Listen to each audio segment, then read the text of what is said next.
Hey everybody, welcome to another episode of College Town Talk. I'm Jonathan Frank. And I'm Shan Stout. Shan, we're taping this episode on the day before the first day of classes at Tennessee Tech. Now, you're the proud mom of a very recent Tech graduate. What is your best advice to our students and parents who may be listening today? Okay, now first off, for the students, I'm not real worried about them because they're excited for the change. They're ready to, be that freshman experience and everything that they're excited about for college. Now, for the parents, especially the moms, there's a lot involved. You can be overwhelmed. You're afraid, if your kid is living on campus and they're away from home, all the changes, plus all the paperwork and all the things. You're scared you're going to forget something. But Tennessee Tech has a fantastic staff that will help you through it. So take a deep breath and just walk through it one step at a time.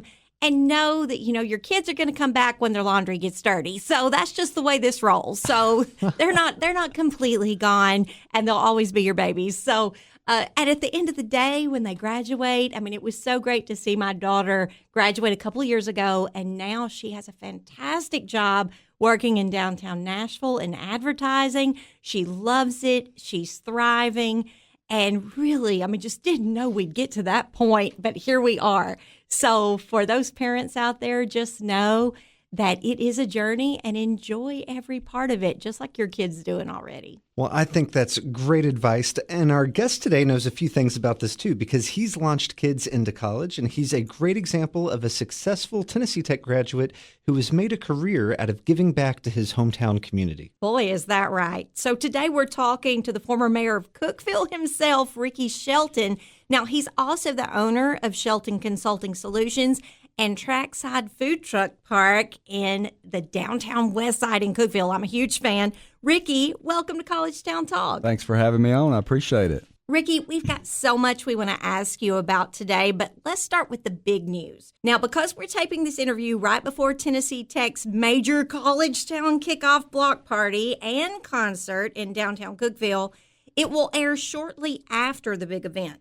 So you've been a key part of the planning for the kickoff, which makes perfect sense because anyone that knows you knows that you love a big community event. You've been a part of lots of those. Now, as the former mayor, you helped put together events like Slide Cookeville, which included a 1,000-foot water slide in the middle of downtown. We all remember that. And we all know you today as the organizer behind Cookeville's annual Red, White, and Boom July 4th celebration. What a big deal that is. But why was College Town Kickoff something you wanted to be a part of? Yeah, thanks. It's a great event, bringing the college together with the community down in the west side in the footprint of a very important part of our town, which is the downtown. And so wanted to get involved in that. Katie Akins has done a fabulous job organizing that event, and just happy to be a part of it. And with Trackside Food Truck Park, the way the layout of the previous couple of years didn't really extend very far down Broad Street. It kind of went the other direction. And so they've revamped the footprint of that this year, where it doesn't have Dogwood Park anymore, but it's more really into the west side. And so Trackside became an opportunity to be the official food truck area for that event. And so we've done that. And then we'll have some others spread out around, just, some drink and some snow cone places for people to enjoy in the kid area and then closer to the concert stage. Now, for people who have never been to the kickoff, understand that there's a giant Ferris wheel that they set up in the middle of downtown. And a zip line. Yes, and a zip line. And axe throwing. And it is free. Yes. So there's and a carousel this year. So many things. Lots of things. But the original goal was, we found out that seniors, these college seniors would go their whole college experience and never come downtown until they graduate. They come downtown to do something and they go, oh my gosh, I had no idea this was here. So bringing these freshmen in to let them see all the things at a food truck park, what a better way for, college kids. They love to know that exists, and that's a benefit to them. Absolutely. And, we with what we've done with Cedar Avenue being a gateway to tech and through that, and I can envision in the future, a few years down the road, perhaps, that a lot of the properties between the university, so it almost just meshes into one area, I see those being redeveloped. I know that's a plan that I've talked with the president about too, that hopefully that can happen over the next 10 to 15 years, and it could just be a corridor that meshes from downtown straight into Tech, and there's really no. I You see love that. You see that in other areas too, especially downtown Nashville with Belmont. That does the same thing. That's right in the midst of all kinds of shops and shopping and retail establishments through there. Well, we're all excited about College Town Kickoff, and when knowing that you've been a part of the planning, it just I think gives everybody confidence that it's going to be a successful event because you know how to put on a great large-scale event in Cookeville. And I want to say for students that may be listening, because this will, like we said, this will air right after College Town Kickoff. If you think you've missed the boat on all those specials and discounts that are going to be available to students the day of College Town Kickoff, not to worry, because so many of those businesses offer them year-round to Tennessee Tech students. We call them our Golden Eagle Perks partners, and so throughout the year you can take advantage of special discounts and deals with your Tech ID. So be sure to take advantage of that. Now, I just want to say too that there's nothing more important than the impact of Tennessee Tech for not just Cookeville but Putnam County and the Upper Cumberland. Period. It's the number one economic driver. And so, the Tech students are so important to the businesses in Cookeville. Well, and that gets to my next question, because we were at the same event yesterday evening, and we heard Amy New repeat that about how, Tennessee Tech is the anchor for not just Putnam County, not just Cookeville, but the Upper Cumberland. And it was a welcome reception for our new athletic director, Casey Fox, and an event to celebrate Tennessee Tech joining the Southern Conference. We're going to talk a little bit more about that later, but something I learned just talking to you yesterday evening is that not only are you a Tennessee Tech alumnus, but you are also an alum of what they call the Tech Campus School, which was an elementary school on the grounds of Tennessee Tech that existed until 1976, kind of just a really interesting part of Tennessee Tech lore. And it was this unique agreement between the university and the Putnam County School Board. And it stood where the Millard Oakley STEM Center is today, right there along 7th Street, kind of behind Browning Evans Hall. So you are really a Tennessee Tech alum in more ways than one. What can you tell us about that time in your life and your memories of Tech Campus School? So it was awesome, and what was unique about it, it was like a learning ground for teachers. They would come through there and then go out into the school system as well. The one thing that made it super famous is it did not follow the Putnam County school system schedule. It followed the Tennessee Tech schedule. Oh, so wow. in my 6 years of being there, I was the last 6th grade class to leave that school before they shut it down and then ultimately tore the building down. But we only got out of school for snow one time. That's because that's Tech, that's Tech brutal. only closed one time. So they would always announce, because you always had to listen to the radio or go to, at that time we had this Channel 7 where they ran all the stuff across the screen, all schools in Putnam County except Tech Campus School will be closed. That was the famous thing. But no, it was a great school and have a lot of great memories of that. And the playground area was back where the facilities and grounds buildings are now. So it was a really cool concept, but things change and history goes on, and you have to adapt with the times. And now that's something we can talk about later, but Tech Campus absolutely looks amazing now. It really does. Yeah, it certainly does, and it's changed so much in recent years. I mean, the pedestrian walkway, Yes. the Ashraf Islam building, it is certainly a campus on the move. Absolutely. Now, Ricky, let's take a moment and talk about your better half, your lovely wife, Shannon. Yes. Now, the two of you invented a very novel idea in the West Side. And we talked about Trackside Food Truck Park, but it is so much more than a food truck park. Recently, Cookeville Lifestyle, for the second time, I believe, had their launch party there. Yes. That one was honoring Jay Coote being on the cover of the newest issue. But that leads us to believe there is live music there. There is a lot of socializing there. It is really a hub for the community to hang out, and the food is amazing, and it is also evolved. Tell me the journey, when you and Shannon came up with this idea, what made you decide, hey, let's do a food truck park? Well, thanks. Yeah. So, we'd been to other areas and seen food truck parks. We didn't have one here. We had food trucks scattered across town. And so we had a part of our property on the back along the railroad tracks and thought, let's build this back there. We've got room. And so we built the area, ran electricity so we could have up to 6 food trucks there. And as we were excavating the area, it was actually an old railroad offloading place. So we found all kinds of old relics under there from years past where they used to bring railroad cars through there and unload them. So that's why we named it Trackside. And so the first iteration that we opened October 23rd October of 23, Jay Coote actually came and opened it for us. And the food trucks that we had, we initially thought they would just be a come and go because most food trucks really like to go to events. And while they were there, they said, "Hey, we want to be here permanently." And I thought, "Okay, that's great. We'll do that. It'll be like a proving ground. Some people may want to do that and then open a restaurant." But as it turned out, as time went on, of course, it's also weather dependent a little bit because you're outside. So in the very cold times or the very hot times, it's difficult to sit outside. So we were trying to adapt and have order to go where people could come and pick up food. And as the time went on through the year, we noticed that like I was advertising it for them, but some would just decide, traffic was slow, so they would close. And so I would advertise it would be open and people would show up and the trucks were closed. And so July of last year, we held an event there for Red, White, and Boom. And so after that, I just said, well, we're going to close until we can figure this out and make it so that people, I want them to have a good experience when they're there. So roll forward, WCTE held their Blues and Brews Festival there. They're going to do that again this year. But so I was looking for trucks that wanted to be there and be consistent and treat it like a business. And so we found that. We have now 4 trucks. They signed long-term leases. And so this is their restaurant. This is their restaurant space. And so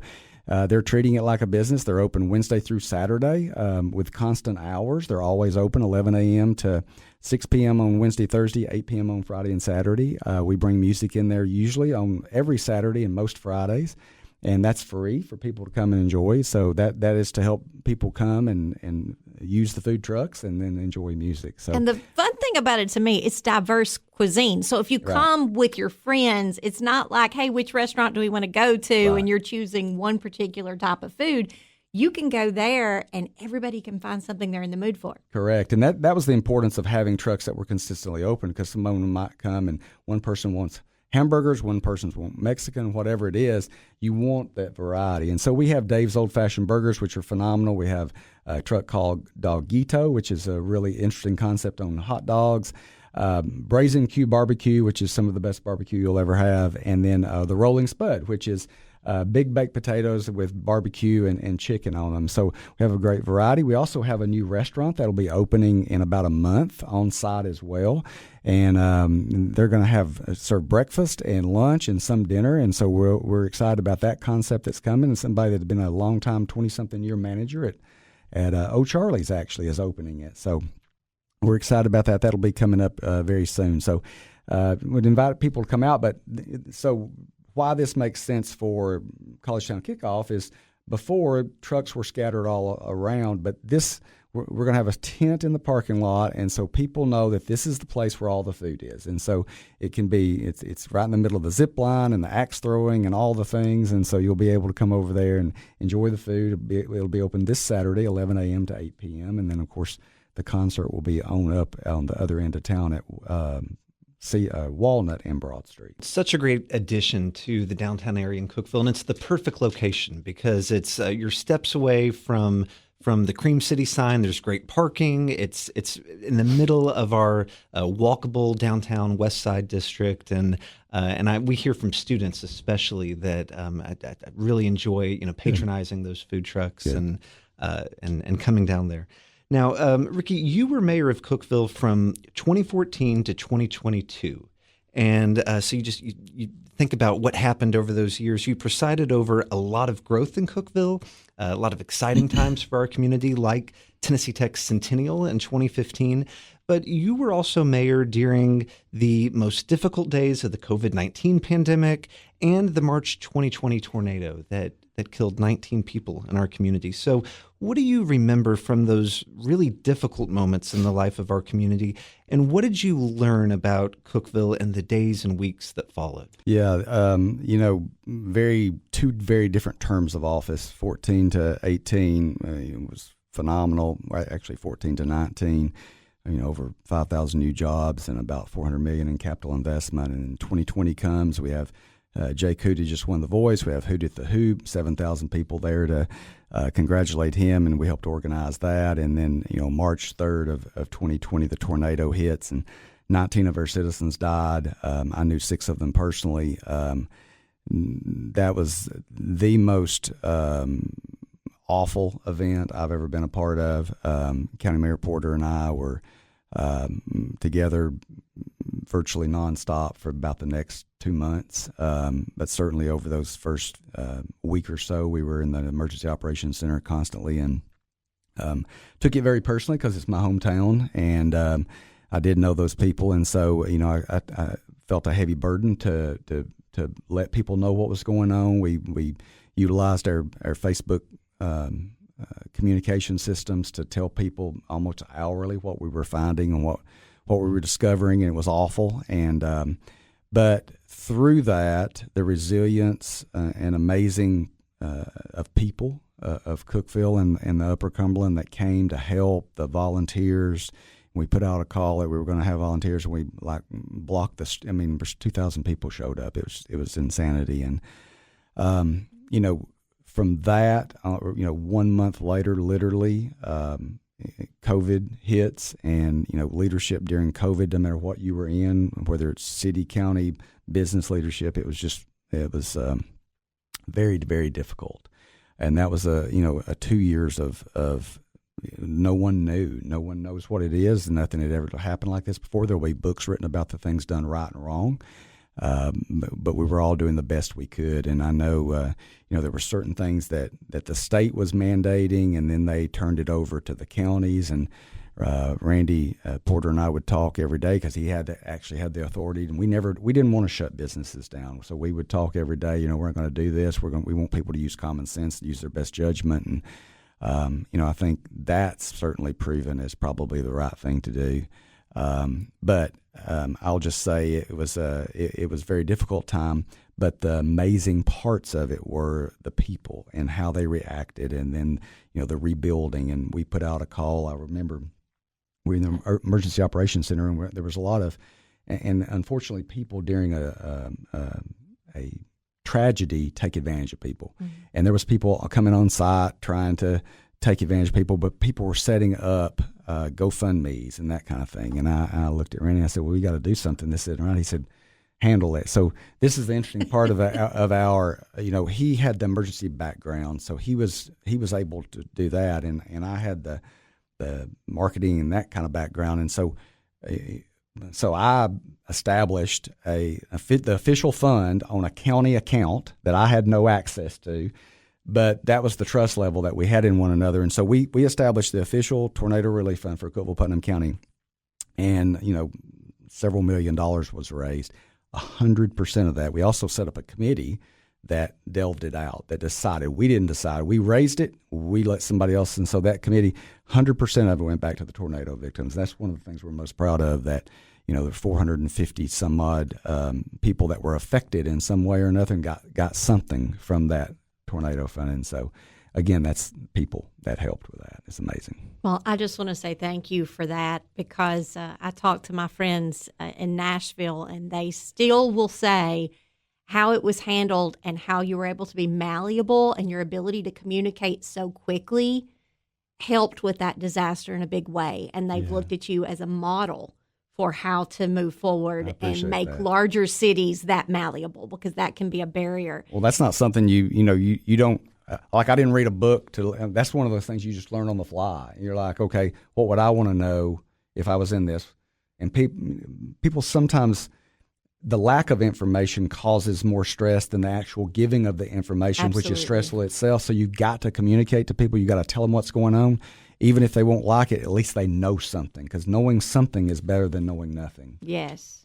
Well, we appreciate your service in that. Thank and you. on a lighter note, I'm going to bring it back around to you, now you're very well known as the former city mayor, but something I didn't know about you is you are formerly part of Tennessee Tech baseball. Didn't know that about your former Tech career. So as a former student athlete, I have two things. First off, Tech is moving from the OVC to the Southern Conference, right? So that's going to be different. They're hiring a new athletic director.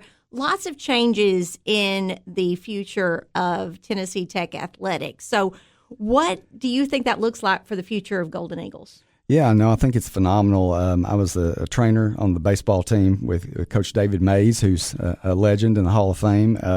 A great man, but that was some great times. But I think sports are so key to a community. People can rally around it, and I think we have a great opportunity with moving to a new conference, with a new AD, with a new emphasis on trying to build this. That ultimately we want more people to come here, and that was one of the things. While I was mayor, we helped earmark some funds for the new stadium because I think that's important too. People will say, well, why are you building a stadium? Because at that time they're not winning. Well, it kind of is the chicken and the egg. Which do you need? I think all of it goes hand in hand. You got to have all those things working together. And when they do start winning, the new stadium can be used as a centerpiece for the community for championship soccer games, perhaps, or other things. That's the idea. Is the more people you can get on campus to see how awesome it is, the more people that may want to come to school here, ultimately get a job after they leave here. That was one of the things that I wanted to do when I was mayor, is make sure that we had jobs, that when people finished their college, they didn't have to go somewhere else to get a great job. And now we have that here, not just from me, but from a lot of different people have got us to that point, and that's what's so key for the future of Cookeville. Okay, Ricky, we've come to the rapid fire segment of our interview, so we're going to ask you a few questions and give us the first answer that comes to mind. All right. So finish the sentence. The best part of being mayor of Cookeville was? Just being a part of the change, a positive change for the community. When you were mayor of Cookeville and talking to businesses and employers considering investing in our community, what was Cookeville's biggest selling point? The people, the amazing people that live here and work here and call it home.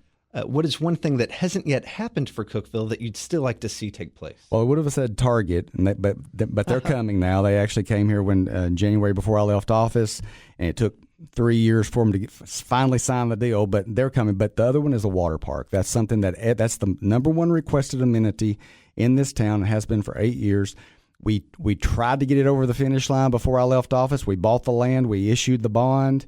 We already had the study, and the next council decided to earmark that money for something else. So hopefully in the future that can be something that be revisited, public-private partnership, and get a water park here, because there's hundreds of people a week that go to McMinnville, and I know that we can build one here that will attract hundreds of people to Cookeville, not only for tourists, but also for our own citizens. And finally, and we're looking for a clear answer here, you were a very successful 2-term mayor of Cookeville. Would you ever again be a candidate for public office? I will say I will never say never. So that's something certainly prayerfully considering what that might look like. So we received an unclear answer, Jonathan. That's very clear.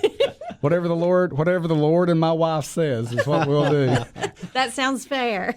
Now, finally, Ricky, we've come to the last question of our podcast that we ask each and every interview, and that is, what is one way that Tennessee Tech has impacted your life? Well, like I said, from growing up literally blocks away to being on the campus as an elementary student to being able to go to the university there, to now seeing the next iteration from it. And I think President Oldham has done a tremendous job of bringing us into the next millennium with what the campus looks like, with the programming. And I know it's going to continue to grow, but tech is the most important piece of our Upper Cumberland region economic driver. And I just can see it continuing to grow and grow and grow, and I'm thankful that tech is in Cookeville. Ricky, thank you so much for being our guest today on College Town Talk. And for our listeners, you can keep up with Ricky on Facebook at facebook.com/RickySheltonTN. And one more thing before we go. If you're enjoying our show and hearing from incredible Tennessee Tech alumni and community leaders like Ricky Shelton, would you do us a favor and leave us a 5-star review on Apple, Spotify, or wherever you get this podcast? It all helps to spread the word about the great things happening right here in Cookeville. We'll meet you back here again next week for more conversations with the people who make Cookeville, Tennessee's college town.